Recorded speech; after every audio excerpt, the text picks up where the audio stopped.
নাসিরুদ্দিন পাটোয়ারি, উত্তরাঞ্চলের মুখ্য সংগঠক সার্জিস আলম সহ দলটির 10 নেতার বিরুদ্ধে হত্যা চেষ্টা, মারধর, ভাঙচুর ও ছিনতাইয়ের অভিযোগের মামলা দায়ের করা হয়েছে। পুলিশের সাথে সংঘর্ষের ঘটনায় গ্রেফতার হয়েছেন সার্জিস হাসনাত আব্দুল্লাহ। দর্শক দেখতে পাচ্ছেন পুলিশের সাথে সার্জিস হাসনাতদের মুখোমুখি সংঘর্ষ চলছে। এইখান থেকেই সার্জিস হাসনাত নাসিরুদ্দিন পাটোয়ারি গ্রেফতার হয়। এরা 16-17 বছরে শেখ হাসিনা একটা চুলও বাঁকা করতে পারেনি। আজকে সব সৈনিক একদম খাড়ায় গেছে এক একজন।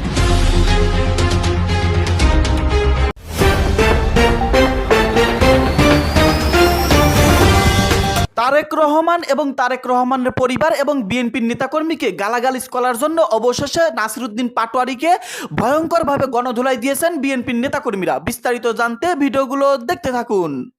জুলাই কুস্তিগীরদের আগাম অভিনন্দন, মায়ের একটাও মাটিতে পড়বে না। এদিকে এনসিপির আহ্বায়ক নাহিদ ইসলাম বলেছেন, আওয়ামী লীগকে পুনর্বাসনে ভারতের সাথে সরকার সমঝোতা করলে তা প্রতিহত করা হবে।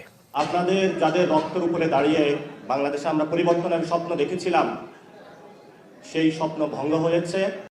আসসালামু আলাইকুম প্রিয় দর্শক, ভিডিওর শুরুতে কিছু ভিডিওর অংশবিশেষ দেখেছেন, দেখে বুঝতে পেরেছেন আজকের এই ভিডিওটা কতটা গুরুত্বপূর্ণ হতে যাচ্ছে। দর্শক, ভিডিওটি না টেনে সম্পূর্ণ দেখুন, আর আমাদের চ্যানেলে নতুন হয়ে থাকলে চ্যানেলটি সাবস্ক্রাইব করে আমাদের সাথেই থাকবেন। দর্শক চলুন ভিডিওগুলো দেখে আসি। আপনারা জানেন আমাদের 2026-এ এসে যে লড়াইটি, এক নাম্বার হলো বাংলাদেশের 70% মানুষ রায় দিয়েছে যে গণভোটের, সেখানে আমরা দেখেছি যে জুলাই সনদ বাস্তবায়নের পক্ষে। সেটা যিনি প্রধানমন্ত্রী হয়েছেন উনি 2টা ভোটে প্রধানমন্ত্রী হয়েছেন, একটা ভোটে নয়। ফলত একটা ভোট মানবেন, আরেকটা ভোট যদি না মানেন তাহলে আমরা ভবিষ্যতে আপনাকে অবৈধ প্রধানমন্ত্রী বলবো। এই জন্য বাংলাদেশে যে কোনো মূল্যে, যেহেতু জনগণ রায় দিয়েছে, এই জনগণ 2026-এ যে রায় দিয়েছে, 1971 সালের আগে এরকম একটা রায় দিয়েছিল যে আমরা বৈষম্যের বিরুদ্ধে দাঁড়াচ্ছি, আমাদের ভাত রুটি রুজি কেড়ে নেওয়ার অনেকে চেষ্টা করছে। সে রায়কে, জনগণের যে রায়টা আছে সেটাকে শ্রদ্ধা জানানো হয় নাই, ফলত বাংলাদেশ স্বাধীনতা লাভ করেছে। এরপরও জনগণ অনেক রায় দিয়েছে, সেটা বাস্তবায়ন করা হয় নাই। 90-এ 3 দল মিলে একটা রূপরেখা চূড়ান্ত করেছিল, সেই চূড়ান্ত রেখাটাও বাস্তবায়ন করা হয় নাই। ফলত শেখ হাসিনা 17 বছর বাংলাদেশে ফেসিবাদী ব্যবস্থা চালিয়ে দিতে পেরেছিল। এবং সেখানে 90-এর যে আন্দোলনটা হয়েছিল, যদি 3 দলীয় রূপরেখাটা বাস্তবায়ন করা হতো তাহলে শেখ হাসিনা 17 বছর থাকতে পারতো না, এবং আমাদের 1400 ভাইও শহীদ হইতো না, অসংখ্য মানুষের হাত পা চলে যেত না।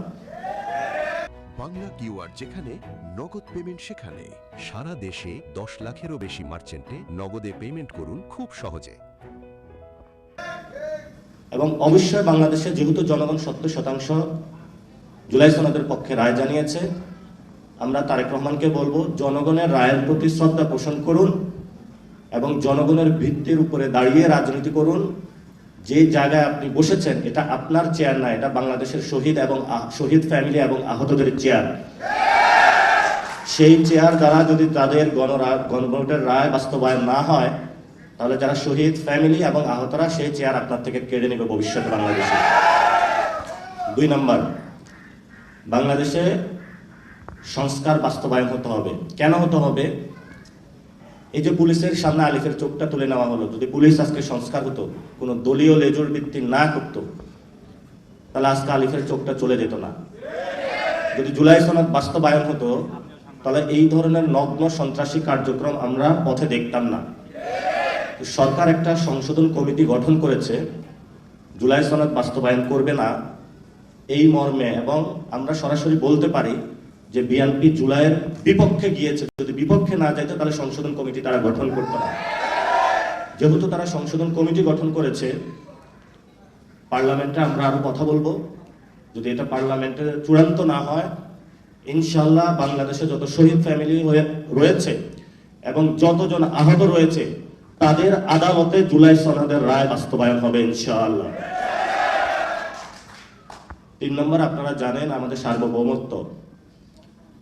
এই গণঅভ্যুত্থানের পর আরেকজন আমাদের বীর পুরুষ ছিলেন যিনি শহীদ হয়েছেন, শহীদ উসমান হাদি। উনি বাংলাদেশের আজাদির পক্ষে কথা বলেছিলেন, সার্বভৌমত্বের পক্ষে কথা বলেছিলেন, যাকে দুনিয়া থেকে সরিয়ে দেওয়া হয়। এই মানুষটা বিচার করা হবে বলে প্রধানমন্ত্রী প্রতিশ্রুতি দিয়েছিলেন। 5 মাসে তার কোনো প্রতিশ্রুতির বাস্তবায়ন দেখি নাই এবং ভবিষ্যতে দেখব বলেও আমরা আশা করি না তার থেকে। যে মানুষগুলো আহত হয়েছে, শহীদ হয়েছে, সেই মানুষগুলোকে মুক্তিযোদ্ধা মন্ত্রণালয় ব্যবহার করে 71-এর মুক্তিযুদ্ধের পরে এই মন্ত্রণালয় ব্যবহার করে অনেক কারসাজি হয়েছিল। এখন আমি বিভিন্ন গ্রামে গিয়েছি, 1 মিনিটে শেষ করব। আওয়ামী লীগের যতগুলো লোক আমাদেরকে খুন করেছিল, আপনাদের সন্তানদেরকে, তারা হলো বাইরে ঘোরাফেরা করে সবাই, পুলিশও নিশ্চুপ, বিভিন্ন দলও নিশ্চুপ। আমরা যখন কথা বলতে যাই তারা বলে যে চুপ করে থাকেন, নাইলে চোখ উপড়ে ফেলবো। বললাম যে ভাই কি হয়েছে, একটু রাতের বেলা খোঁজ নেওয়ার চেষ্টা করলাম। প্রত্যেকগুলা সন্ত্রাসীর সাথে কারোর সাথে 10 লাখ টাকা, 12 লাখ টাকা, 15 লাখ টাকার বিনিময়ে ওসি এবং ওই জায়গায় যারা দলীয় নেতৃবৃন্দ আছে তারা ভাগ বটোয়ারা করে তাদেরকে জেল থেকে ছেড়ে দিয়েছে। এখন তারা এসে আহতদেরকে হুমকি দিচ্ছে, খায়া ফেলবো, মায়েরা ফেলবো, সব করে ফেলবো। আপনাদেরকে দেয় নাই? তাহলে আপনাদের জীবনের নিরাপত্তা কোথায়? জীবনের যদি নিরাপত্তা না থাকে, প্রধানমন্ত্রী না দিতে পারে, তাহলে আমরা কি আবার সেই শহীদের খাতায় নাম লেখাবো, নাকি আমাদের জীবনের নিরাপত্তা আমরা নিশ্চিত করবো বাংলাদেশে ইনশাআল্লাহ? আমরা এই সত্য কথাগুলো বলবো, নাম ধরে বলবো। এতে যদি চোখ উঠিয়ে নেন, আরো 1000টা আলিফ প্রস্তুত আছে চোখ দিয়ে দেওয়ার জন্য। কিন্তু আগামীতে নাসিরউদ্দিন পাটোয়ারিরা বলেন কিংবা অন্য কেউ, আমরা আপনাদের সাথে আপনাদের ওই ভয়ে, রডের ভয়ে, পাথরের ভয়ে কথা বলা বন্ধ করে দিব না ইনশাআল্লাহ। আমরা একটা জিনিস শুধু আপনাদের সামনে একটু উল্লেখ করতে চাই, সেটা হচ্ছে আমাদের হবিগঞ্জের যে হামলাটা, অনেকে বলছে নাসিরউদ্দিন পাটোয়ারি একটু বেশি কথা বলেছে, এই কারণে হামলা করেছে। এবার আপনি একটু যুক্তিতে আসেন। আমরা হবিগঞ্জে দাঁড়িয়ে যখন মানুষ আমাকে বলে যে ওই জিকে গৌসের অনুমতি ছাড়া কেউ একটা জমি কিনতে পারে না, তার অনুমতি ছাড়া কেউ মাদক ব্যবসা করতে পারে না, তার অনুমতি ছাড়া একটা ব্যবসা প্রতিষ্ঠান চলে না, তার লোকগুলোকে টাকা না দিয়ে একজন ঠিকাদার একটা রাস্তার কাজ শুরু করতে পারে না, আমি যদি এই কথা না বলতে পারি, তাহলে আমার এই জুলাই অভ্যুত্থান পরবর্তী সময়ে আমার তো বেঁচে থাকার কোনো মানে হয় না। এই কথাগুলো যখন নাসিরউদ্দিন পাটোয়ারি বলল, তাহলে আক্রমণটা যদি শুধু তার উপরে হতো, তাও তাদের কথার যৌক্তিকতা থাকতো। কিন্তু আমরা দেখলাম সিলেটে যখন আমরা আমাদের শহীদ পরিবারদের সাথে দেখা করতে গেলাম, আহত যোদ্ধাদের সাথে দেখা করতে গেলাম, সেখানে কিন্তু নাসিরউদ্দিন পাটোয়ারি ছিল না। সেই গাড়িতে আমি ছিলাম, ডক্টর আতিক মুজাহিদ এমপি ছিল, ডক্টর মাহমুদা মিতু এমপি ছিল। আমাদেরকে যেভাবে ইট রড নিয়ে এসে হামলা করা হলো, আমরা যেটা বুঝেছি তাদের উদ্দেশ্য এখন কোনো ব্যক্তি না, তাদের উদ্দেশ্য হচ্ছে তাদের বিরুদ্ধে কেউ যদি কথা বলে, সত্যটাকে সত্য বলে, চাঁদাবাজিকে চাঁদাবাজি বলে, লুটপাটকে লুটপাট বলে, সেই কণ্ঠটা তারা রোধ করতে চায়। প্রথমত আমাদের কাছে একটি গুরুতর অভিযোগ এসেছে, বাংলাদেশের বিভিন্ন জেলায় নতুন করে আমাদের কিছু এমপি এবং কিছু মন্ত্রী আহতদের তালিকাতে নতুন নাম যুক্ত করার জন্য নিজেরা সুপারিশ করা শুরু করেছে। এর মধ্য দিয়ে তারা আহতদের তালিকাতে নিজের দলের, অর্থাৎ ক্ষমতাসীন দলের নামের তালিকাটা দীর্ঘ করতে চায়। কিন্তু আমরা মনে করি এই অসৎ উদ্দেশ্যের মধ্য দিয়ে নামের তালিকা দীর্ঘ হওয়ার চেয়ে সবচেয়ে বড় ক্ষতি যেটা হবে, আমাদের আহত যোদ্ধা শহীদ পরিবারদের নামের তালিকাটা বিতর্কিত হয়ে যাবে। 1971-এর পরে বিগত 16-17 বছরে আওয়ামী লীগ নামে বেনামে টাকা খেয়ে বিভিন্ন স্বজনপ্রীতি দলীয়করণের মধ্য দিয়ে বাংলাদেশের মুক্তিযোদ্ধাদের ইতিহাসটাকে এবং মুক্তিযোদ্ধাদের তালিকাটাকে বিতর্কিত করেছিল। সেই তালিকার এখন পর্যন্ত সংশোধনও হয় নাই, সংশোধনের উদ্যোগও নেওয়া হয় নাই। আমরা আমাদের এই জুলাইয়ের যারা শহীদ আছেন, যারা আমাদের আহত যোদ্ধা আছেন, তাদের কোনো বিতর্কিত তালিকা চাই না। আমি উদাহরণ হিসেবে স্পেসিফিক বলছি, আমরা ঠাকুরগাঁয়ে যখন গিয়েছি, আমাদের যখন আহত যোদ্ধাদের সাথে কথা হয়েছে, তারা বলেছে ঠাকুরগাঁয়ে আহত যোদ্ধাদের যে এই তালিকা, এই তালিকার 3 ভাগের 1 ভাগ বিএনপি ওই সিভিল সার্জনকে বলে, ডিসিকে বলে, তাদের দলীয় ছাত্রদল যুব দলের যারা ওই রকম আহত হয়নি তাদের নামের তালিকা সেখানে ইনক্লুড করেছে। আমার কথায় যদি কোনো ধরনের ভুল থাকে, আমি মিডিয়াকে অনুরোধ করব আপনারা এর সত্যতা যাচাই করবেন।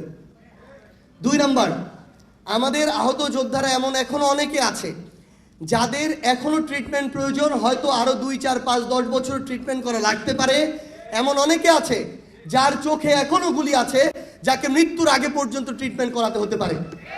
কিন্তু আমরা এখন দেখছি আমাদের এই আহত যোদ্ধারা, এখন আমরা বুঝি যে কেন আসলে তারা হাসপাতাল ছেড়ে যেতে চায় নাই।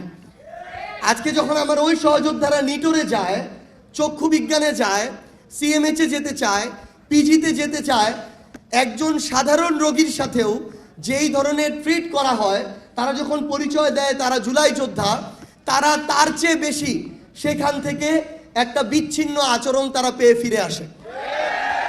আমরা বর্তমান বিএনপি সরকারকে বলতে চাই, আমার পার্টির আহ্বায়ক সংসদে দাঁড়িয়ে বলেছিলেন এই অভ্যুত্থানে আমাদের সবার অংশগ্রহণ ছিল।